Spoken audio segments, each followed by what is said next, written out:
The Unnamable made flesh.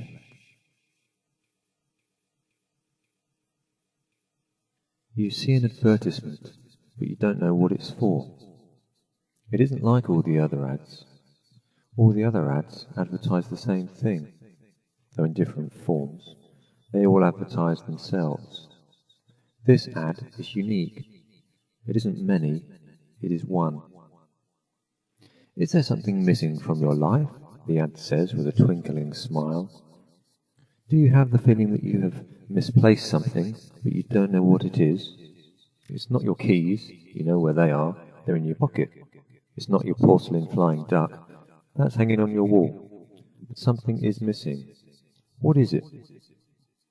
Then the ad looks straight at you, right into your eyes, and says, "This ad isn't for you, it's for everyone else, not for you, fuck off."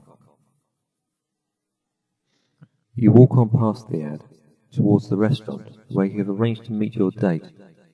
Listening to the ad has made you late. You see your date, a woman called Rhonda, standing outside the restaurant, waiting for you. "Sorry I'm late," you say, holding out your right hand for her to shake. "That's all right," she says, smiling, but she ignores your hand.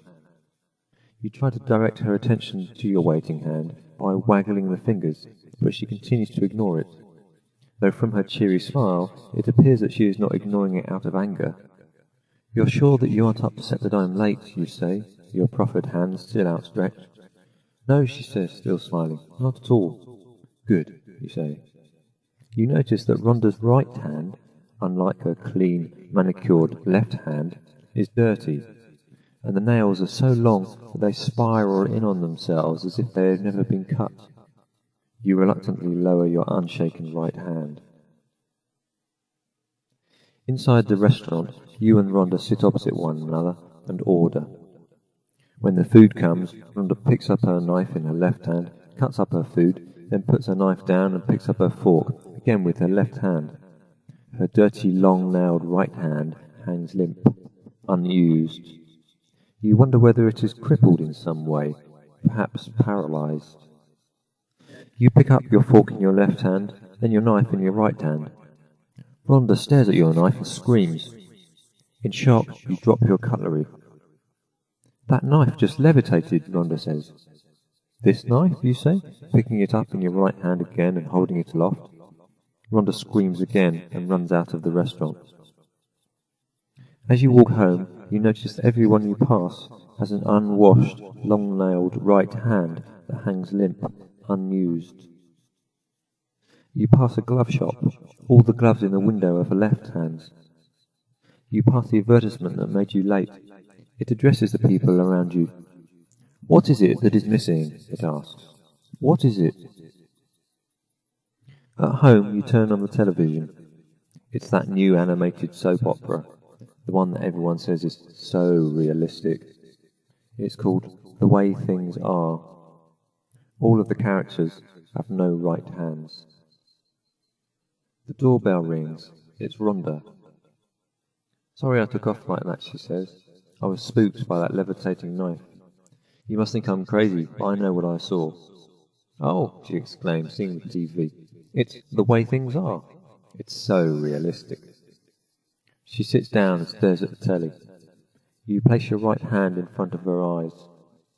It does not interrupt her viewing at all. She appears to be able to see right through it. You remove your right hand and stand between her and the television. "I have a right hand," you say. "What?" she laughs. "It's like this one," you say, holding up your left hand, "but it's reversed and is situated on the end of my right arm." She stares at you. "You think your stump has fingers?" she says. "Oh wow, you're totally wacko." Then her laughing face changes to compassion. "Oh, you're serious. You're sick." Then her compassionate face changes to horror as her consciousness expands and she slowly becomes aware of your right hand. It is as if hearing its name has made it visible. She looks at your right hand as if it is a superfluous appendage, as if it is a third hand. Then she looks down at her own dirty, long-nailed, unused right hand and screams. She turns away from it and shuts her eyes. You kneel down before her and take hold of her right hand in yours. I can feel it, she says, terrified. You kiss her right hand's palm. Get away from me, she shouts. She runs into the kitchen. You hear the knife drawer open. You hear her scream. You run into the kitchen. She's amputated her right hand. Now she looks like one of the characters from The Way Things Are. That won't get rid of it, you say. You can still feel it, can't you? Yes, she whispers. It's beautiful, but it's wrong. It's nothing to be afraid of, you say. It's you. Clutching her bleeding stump, she shouts, You've made me a freak. I never want to see you again, and leaves. After leaving your house, Rhonda went straight to the nearest police station.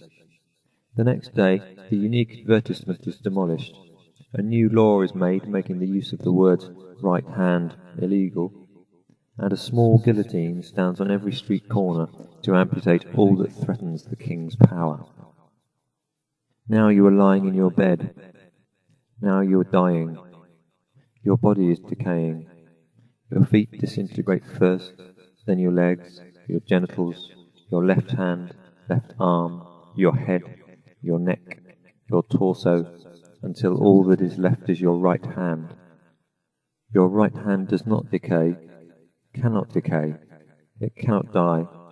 It is you. Now you are free.